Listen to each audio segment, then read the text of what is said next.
Welcome to my podcast series, Independence for Life, diving into management, instruction, and guidance of your lifestyle as you continue your journey through life and into retirement and older age.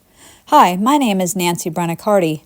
I am an integrative nutrition health coach, nutritionist, certified caregiver, and fitness professional and instructor. I work independently in every capacity as described. I am the creator of Independence for Life. I am continuing my preparation of upcoming podcasts to help guide you on your journey of Independence for Life. So let's begin your Independence for Life journey and keep in mind your why for being here today. And being healthy is not about weight loss you may experience, but about the life you gain by being a healthy weight, which is different for everyone. In podcasts 1 and 2, I provided the basis for why I started Independence for Life and what it is, but basically I'm here to spread the word about the importance of movement, proper nutrition, and preparation for older age, and to educate people about movement and continued mobility with exercise and proper nutrition. Today is lesson number 6. The topic is staying a step ahead. I'm going to talk about staying a step ahead during the holiday season and into the new year or at any time in your life. So what does that mean? Well, if you're staying a step ahead of something, you're above it. You can see the layout from a higher ground. In other words, rise above and be better than what's in your way of your goals and or your successes. Don't excuse your way back to bad habits. Holidays come and go. Situations in life come and go. Let's try to stay the course that we've planned for ourselves. And I'm not saying to deprive yourself during the holidays or certain situations in life. I'm saying be mindful, be in the moment, be aware of your behavior during these times. Try to make better choices, rise above, stay ahead. Being one step ahead leaves room for little treats, little surprises, little splurges. Leave room for them. Let's not look at the holidays as a reason to overindulge for the entire season. And let me say, and I may say this later in the podcast, but in case I don't believe in deprivation. I believe in moderation. So let me take you on a little journey towards success. I've put together subtopics to help you combat what's waiting for you. Let's look at the first subtopic, which is the accountability factor. Now is the time to get one and to use it as a crutch. But please remember that a crutch is only temporary. By choosing an accountability factor, I'm hopeful it'll help you overcome the crutch and make it a lifetime habit. Making something a habit makes it easier to stick with, and it becomes second nature. Anything that I talk about in my podcast, I have either been through it myself, I am educated on it, or I have personally helped someone through it.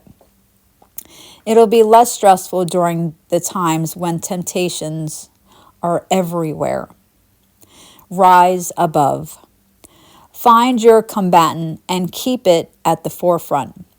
Think of it as a war zone. You're the superhero and plan to be victorious every single time. So let's start there. Let's start with the plan that you're going to be victorious every single time. And if the temptations sneak in a little, it won't be, or it won't seem as bad as going full force. Okay, so if we set a dial at the top, anything underneath of it is going to be better. So my example of the accountability factor is exercising. That's my accountability factor. It helps keep my eating habits in check. It helps me to stay a step ahead and to rise above. So, and I will talk about this later, about there's a circle that happens. Better eating, better exercising, better eating. So that's what that does for me. Knowing that I'm going to be exercising all the time makes me eat better. It keeps me in check. And that's what I need. But I also crave the exercise. So for me, it's a win-win. Next subtopic is it helps to remember how we feel about something, right? So example is you meet someone. How did that someone make you feel? You may not remember everything they said, but how did they make you feel? So when we encounter something, let's try to remember, how does that make you feel? So mindless eating is a dangerous area. And do we avoid danger? Well, most of the time, yes. I mean, if we're having entertainment, that's completely different. And yes, I get it, food can be entertaining and you do want to be a little dangerous with it, and that's where the moderation comes in. But here, let's be mindful, right? So mindless eating is a dangerous area. If you're making a choice that this is bad to you, be present in the moment. So if you're having something that's bad, in your mind that's bad, be present in the moment, but remember how it made you feel after. How did you feel after? So in front of me, there's a sleeve of Oreos, right? And I ate the whole sleeve. And I was like, in the moment, I'm like, God, this is so great. I'm enjoying this so much. I don't do this anymore, but pre my transformation and from 2008, that's how I ate. I don't do that anymore, but I do remember how it felt still. I would eat that whole sleeve and I would enjoy it every second afterward. Mentally and physically, I felt like hell. Okay, so if we can remember, how does that make us feel? It'll have a lasting impact on future choices. During experiences, the amygdala, which is an area of the brain responsible for emotional processing, it gets activated. It is this activation that encodes the memory in your brain and your emotional connection to it. So making that memory, remembering how it feels, it's going to help you make those future choices. If you order a piece of fried chicken from whatever fast food places, and I don't encourage that by any means, but if you do that and all that grease sits in your stomach after you're done, you'll be like, ugh. So you'll remember that, and then you'll say, well, I'm not going to eat from that place again. That's what I mean. Your next subtopic is making a plan, having a plan, right? I am a planner by nature, but it certainly helps. And having a pen and paper, that helps too. Writing it down, seeing it in real time. These things helped. It helped me. And I was the worst eater on the planet. So if I can change, anybody can change.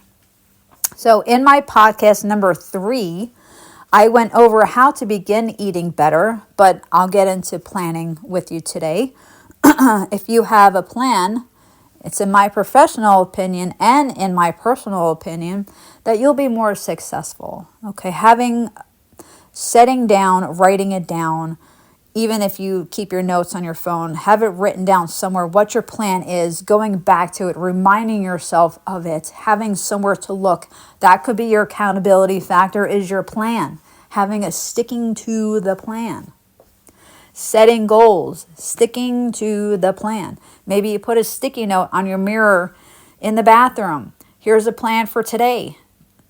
Whatever works. And it's okay to deviate, right? That's why I said no deprivation. It's okay to deviate. But remember the plan, right? So if you deviate, get back to the plan, stick to it, and remember why you created the plan. That's the biggest question. Why are you here? Why are you listening to these podcasts? Why did you create the plan? Why? Let's remember why. Number 1, planning can be for the grocery store.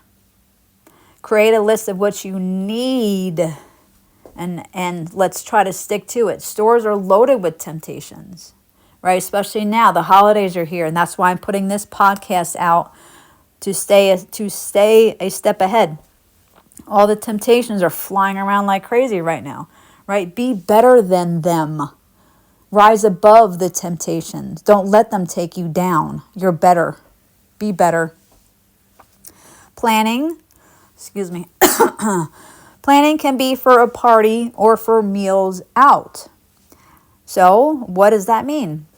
Excuse me. I need a drink of water.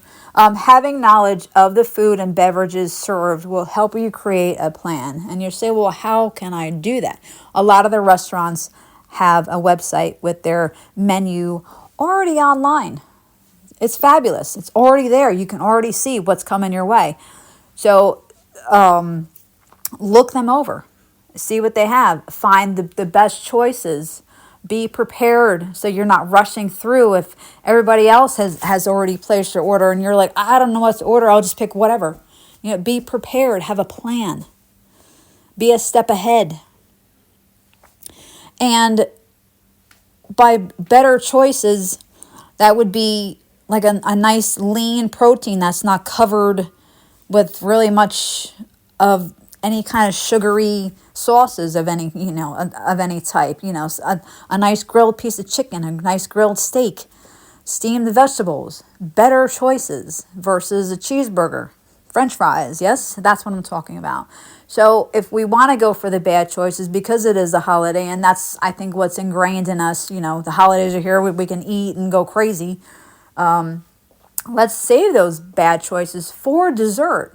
So let's not have a bad meal and then bad dessert, right? Two bads don't make a good. So let's have a good meal, and let's fill up on those better choices. So when it does come time for dessert, and that's where you want to be bad, have it, but start with a fraction of it and see where you go from there. And if you're going to be going to a party, maybe that's after you've already had dinner at your house or whatever you're doing, and you're going to expect to see a lot of desserts, fill up on the dinner before you get there.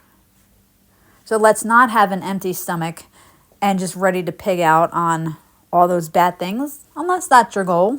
You do what you want to do. If you feel surrounded by all these sweets, it's okay for a little sampling, right? A bite of this, a bite of that, right? But let's be mindful, be mindful and be in the moment when we're doing that. Small plates, or maybe just a napkin for a piece of this, or like a small bite of that, a small bite of this. Don't grab a big plate and load it up, because to me, you're doing yourself a disservice. Sampling, not depriving.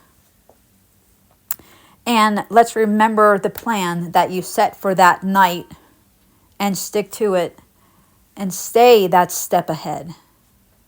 And then you can also watch what other people are doing and say, ooh, I don't want to be eating all of that like that person is. I have my plan. I have my small plate. I have my samples. I am good. I am above this. I'm staying a step ahead. Water is the perfect beverage too, There's 0 sugar, 0 calories, right? You can flavor it with real fruit if you're looking for a beverage, because I'm going to tell you, like I'm always going to say to you, don't drink your calories. But if you are going to be having a cocktail, maybe just start with one that's a sugary drink, a fun holiday sugary drink. Plan for one. And then choose other drinks after that are not sugary and loaded with candy or whatever, whipped cream and all of that. Processed fruits in it as well, like those maraschino cherries that are full of carcinogens, things like that. So plan for one. Moderation, not deprivation. Okay, if you find yourself coming up to a buffet, I love a buffet personally, because you don't have to choose from the menu. You don't have to sit there and wait for your food. You can get right to it. So what I do at a buffet is I take a little plate and I take a piece. Well, first I'll take my plate and I'll walk around the whole buffet. I am gluten-free, and there's a lot of things that I cannot have. So I want to see what's out there. But I think everybody should check out the entire buffet before you start making your choices blindly, so you can make a plan. So I take a little plate, the smallest plate I can find, and I'll walk around the whole thing, and then I'll make mental notes of what I want to try, and I'll take a piece of all of those things, just one bite or one piece of it, just something small, so I can try everything, so I don't feel like I'm being deprived. Also, making a plan what will help you, what helps me, not just in food, but every aspect of my life, is I compartmentalize food. I see it for what it really is. I'm not just seeing a piece of cake. If I look at a piece of cake, I say, oh, that's all fat and sugar. That's what I see. Okay, and I'll discuss more about that later in this podcast. But compartmentalize food. If you see a piece of chicken, you say healthy. Broccoli, healthy. Cookie, sugar, fat. Okay, putting them into categories seeing them for what they really are, as opposed to mindlessly eating them. You got to be in the moment. You got to stay a step ahead, and every step ahead will have that snowball effect. It'll keep you ahead. One step ahead will keep you ahead. Next subtopic is excuses. Let me tell you about the word excuses. That word drives me nuts. Okay? That word, I don't like that word at all. As a fitness instructor and a health coach of 15 years and counting, I believe I've heard all the excuses. And when people start telling me the excuses I've heard, I already know the outcome of the conversation. Excuses get in the way of your goals, and they truly, truly get in the way of your health. Rise above. Stay a step ahead. Be better than the excuses. Get out of your own way. Look at the layout and proceed as planned. So you have your plan. You have your plan. You see the layout of what's in front of you. Proceed as planned. You have your plan. That's your combatant. You have your accountability factor. That's your combatant. Look at the layout ahead and proceed with your plan. When I think of the word excuse, it has a negative connotation attached to it. When we start to formulate these excuses in our brain, let's ask ourselves, why are we doing this? Why am I trying to get out of this situation? Why am I trying to excuse myself into this situation? Like, what is happening? Why am I doing that? Where did my plan go? How come I'm deviating? Which, like I said, deviations are okay, but let's try to get back to remembering why we're doing this. What are we trying to accomplish? Why are we suddenly finding ourselves below the excuses? When and why did that happen? Be better to yourself. Rise above. Stay a step ahead. Treat yourself with respect and care. Remember the plan. Stick to the plan and remember why you created the plan. And anything I talk about in my podcast, be patient with yourself. Give yourself time to adjust. These things will happen. I was the worst to myself before my transformation in 2008. I was the worst. And if I can transform, anybody can. And I have been regularly practicing my transformation since 2008. It's my lifestyle. I rise above every day. Next subtopic is lifetime commitment. Okay, I know that's a huge term. I know that sounds super scary and people don't like to look that far. I'm not asking you to look that far. I'm asking you to be realistic with the plan. Right? If I'll give you an example, if we're looking at fad diets, so that already has failure attached to it when they add fat as the first word in that term, right? That's not sustainable, right? So why would we waste our time with that? And with fad diets or with just anything in life, looking too far ahead, I don't think that's healthy. But if we look at something and say that could last for a while, oh, that looks pretty solid. That could be sustainable. Let's at least give that a whirl. So if you have listened to my past podcasts, I speak about lifetime commitment often Making something a lifetime commitment will turn into second nature, and you won't have to think about it so much, and you won't have to be stressed so hard about it. It'll just be, it'll happen organically. It becomes an extension of you. It becomes your lifestyle. You've created a plan for the holidays, as an example. Now continue this plan into the new year and try to keep it going, right? So like I said, lifetime commitment, I know that's a big term, but if you create a plan that's just for right now, what's happening now with the holidays and maybe even into the new year, and if you work through that, you stick with it, well, why wouldn't you keep it going? If it's successful, why wouldn't you keep it going? And just keep it going. Time's going to go by anyway. I started mine in 2008. It's 2025. I'm still doing it. It's still working. I'm still successful. Why would I change that? Such second nature. I don't think about. I haven't even thought about it in forever because it's become who I am. So if it works, why deviate completely? Okay, keep it going, and it may even stick with you for life. So, hence the lifetime commitment. Next subtopic is exercise can lead to better eating choices. And I can say this wholeheartedly because that's what it did and does for me. When I eat better, I exercise better. You say, well, why? How could that be? Because I feel better. I'm not loading my body with garbage, chemicals, and sugar. So if you're going to bog yourself down, how do you expect your body to perform? If you're going to pump it with the fuel that it's meant to have, it's going to perform better. And I can say this because that's what I experience every single time. And because I exercise, I eat better. It's the circle of self-care. That's what I was talking about earlier. I was going to get to that circle. The circle of self-care. Eat better, exercise better. When I exercise, I eat better. It just goes round and round. Movement and nutrition go together.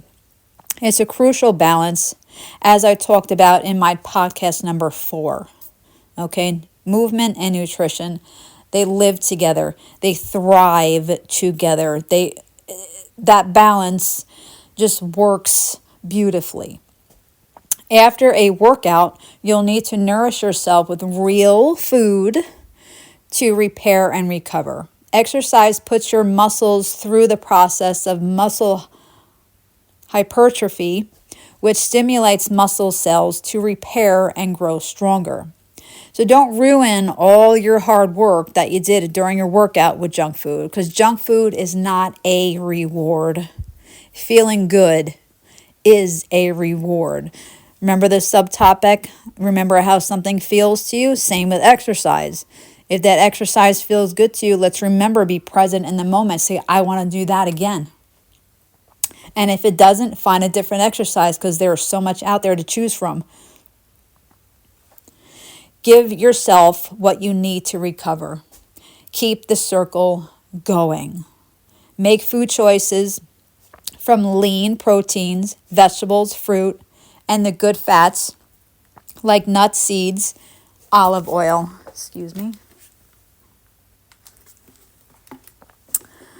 Okay, your next subtopic is how to choose better food from outside of the house. Because when you're inside the house, you've already made your plan. You've gone to the grocery store and you've purchased everything you need to make those good choices. Okay, so you're safe there, right? Well, how do you do that outside of the house? And this is where that compartmentalizing comes into play. So we want to break that down. So food, protein, fat, carbs, sugar, that's food, okay?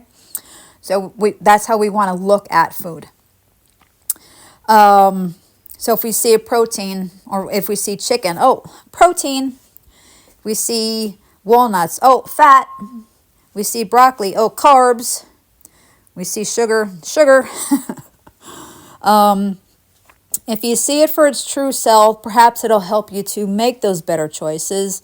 Because food already has its own categories, so let's break it down. So when you're presented with a food combination like a cheeseburger, you can really see it and not just go, ooh, cheeseburger, I'm going to inhale that. Let's look at it first. So when you're presented with a meal, you see it, and then you smell it, and then you taste it, okay? And then your body processes. So there's a lot that happens to it. It just doesn't come to you. You just don't eat it and be done. There's a lot that happens with it. Being mindful, being in the moment is really going to help you instead of just inhaling your food. Cut it into pieces if you need to help yourself slow down also. So if there's a cheeseburger in front of you, that's the food combination I'm talking about because it has cheese and the meat. So let's break down a cheeseburger. So there's, the cheese. Highly processed dairy product. May not even be all real cheese. Okay? Just being for real. So highly processed dairy. The burger, probably super high in fat and cooked in its own fat. You're at a restaurant. They want you to come back. So they're not going to give you the healthiest choices.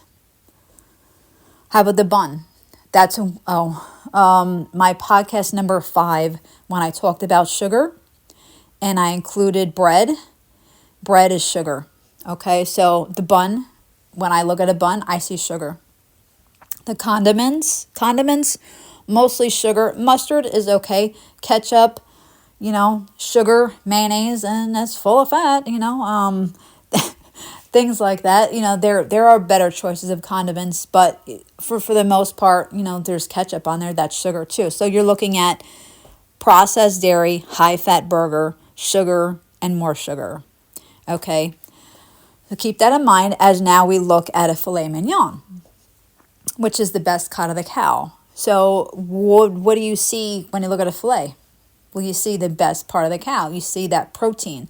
And it's, of the red meats, it's on the leaner side. That's what I'm drawn toward. So that's what that is. And that's simple. There's nothing else. It's not a combination. It is what it is. It's a whole food in the most whole food that we can get for that particular item, okay? Because we're not going to go eat a raw cow.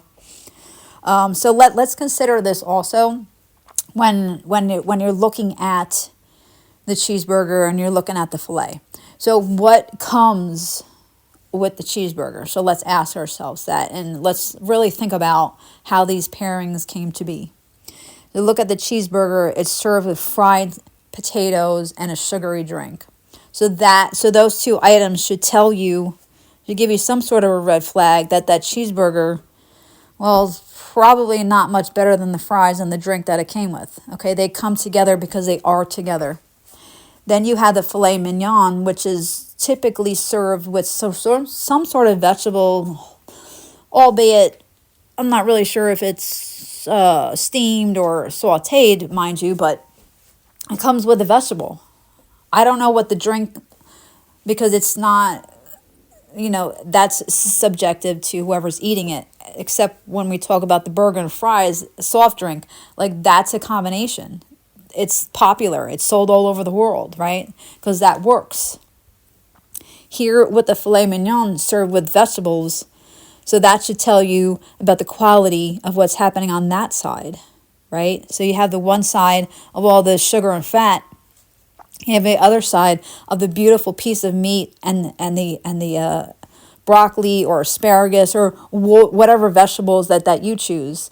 And I can't speak about a drink here because that's subjective and there's not really anything really tied to it. Some people may say, well, a red glass of wine. I say, okay, fine, that's what you want. But do you see a correlation here? So the burger is served with fries and sugar. The filet is served with vegetables, right? So just open your eyes and just be mindful of your choices, of what's happening. Next subtopic is less is more. Small plates, small bites, and slow down. Be present. Chew your food. Slow down. So ask yourself, do I really need a big plate for my meal? Do I? Do I really need a big plate? If I have a small plate, can I see where that goes? I can reload the small plate if I really need to. Can I take small bites? Can I chew and slow down? What happens in the chewing process is very important to what happens in the digestive process. So let's slow down, and even mentally enjoying our food, definitely slow down.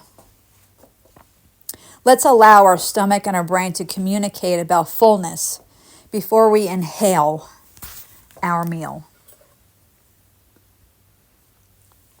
Next subtopic is crowd out the bad with the good. Okay, crowding it out. Let's just crowd out all that bad stuff with a whole bunch of good stuff. And again, I don't talk about deprivation, talk about moderation. If you're getting enough nutritious foods, you'll be most likely to choose less junk food. If you're repeating bad eating habits, you're conditioning your brain and your body to expect them. In this scenario, less is more. So more good, less bad. If you're under eating at mealtime, you'll likely eat more sweets than planned. So that's what I talked about earlier. Eat your meal, fill up on nutrition, and then have dessert, smaller portion. Are you addicted to artificial sweeteners? I went over this topic in my podcast number 5. If you regularly ingest artificial sweeteners, it can have an addictive effect by changing the balance of your gut bacteria, therefore making you feel less satisfied with food. This can cause overeating. So all that fake going into your body. Your body's like, I don't know what this is. I don't know what to do with this. I'm going to store this as fat, but I need more food because you're not giving me anything nutritious. Help me out here. Your body wants to be fit and healthy. It is forever fighting you if you're constantly giving it bad things in excess, fake things in excess. How about the stress and emotional eating? These foods are commonly high in added sugar. Do something instead of eating. I also went over this in my podcast number 5. So people tend to emotionally eat. I don't have that experience, and I'm grateful for that, but my recommendation as a professional to you would be get a distraction. So ask yourself, why am I eating this? Am I hungry? If I'm not hungry, am I stressed? Am I worried? Do I have anxiety? Am I eating for my emotions? Okay, if the answer is yes to those questions because you're not hungry, then I would say to you, find a distraction. Go for a walk, read a book, watch a movie. And it may not work for you right off the bat, and let's try not to be so quick to dismiss. Give yourself love and patience, time to adjust to these types of things. Keep at it, keep trying, rise above, stay a step ahead. Help yourself, self-care. Crowd out the bad food with the good food. Give your body what it is truly craving, and that is nutritious foods. That's what our body wants. That's what it's meant to have. That's what is organic and natural. Next topic is save room for temptations all the time. What does that mean? Okay, well, that means if we can be good most of the time, then being bad a little bit, that's not the end of the world. Okay, again, let's not deprive ourselves. Save room in your mind for the rest of the time. Compartmentalize your day. Compartmentalize your meals. Plan yourself. Organize yourself. Okay. Save room for those temptations. And here's my example. So I'm out in the world working all day. I have anywhere from a 10 to 12 hour shift. I bring my cooler of all my healthy foods, and when I get home, I exercise, and then or teach my exercise class. Then I have dinner, and with dinner, I have my sweets. Okay, so all day, I was working and I was moving and I was doing good. I was eating everything that I had in my cooler. I was good all day. So that helps me mentally. I was good all day. Then I exercised. I was good with my exercise. Then I had my good meal. And then I saved room for that little bit of temptation at the end of my day. And that works for me. I didn't have temptation all day long. I saved it because I wanted to feel good about it and feel good about myself. Self-care. Rise above, staying a step ahead. To me, that's staying a step ahead. Rising above temptation. Saving it when it works for me. I've also talked about this. Don't drink all your calories. Save your calories for food. Water is your best friend. That's your best beverage. If you need it to be sweet, use whole fruit. You have a food processor, mash up the fruit. You have a fork, mash up the fruit. If you're going to want a sugary drink, okay, put that into your plan for that particular day. You got a party to go to, put it in a plan. Plan on one or plan on half of one. Go from there. Less is more. Okay, let's not say to ourselves, today I'm going to have 5 sugary drinks at this party. Doing yourself a disservice. Start with one and see where it goes. Allow yourself that one. And I don't even like to use the word allow because to me that that sounds like parent-child. And you're an adult, can make your choices, but give yourself some room, like I talked about earlier. Save room for the temptation. Give yourself the room for one, okay, and see where it goes. And slow down with it. Be patient with it. Just slow down with everything and be aware. Be in the moment. Stay a step ahead.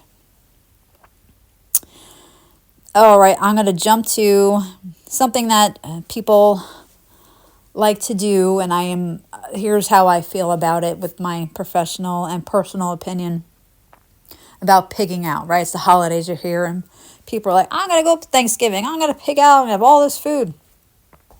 But what I'm going to do the next day, I'm going to exercise.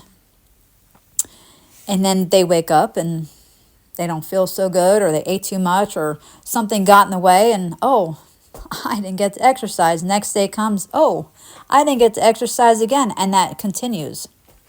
So what I say to you as another combatant, exercise first before you, quote unquote, pig out, if that's what your plan is for that particular holiday. Okay, let's get the exercise in first. So if we're going to speak in the terms of pigging out, like I said, let's look at this from a logical point of view. Some people use exercise as an excuse to pig out. Exercise should never be an excuse for anything, because exercise is not an excuse. Exercise is life. Exercise is life, and you need to exercise. You need to move around because your life does depend on it. Okay, so exercise is not an excuse. Okay, but some people do use it as an excuse to pig out. However, if you remember what I talked about earlier, excuses are negative and crutches are temporary. But if this is your mindset for a big party over the holidays and you're going to exchange exercise for pigging out, exercise first. This way you'll know the exchange will happen, instead of overeating and then excusing your way out of exercising later. It's a temporary safety net, yet it's not a way of life. Okay, so let's not use that as a way of life. Like I said, exercise is not an excuse. It's life. It should be a part of everybody's life.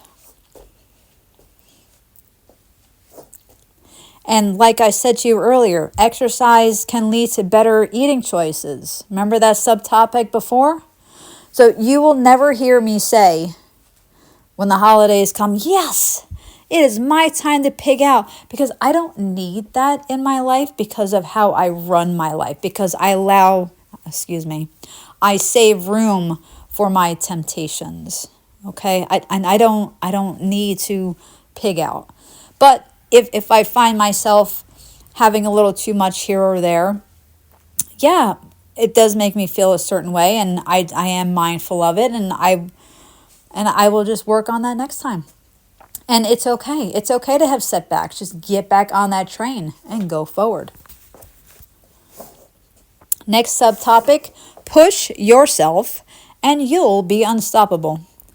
Your body thrives when you actually take the time to care for it.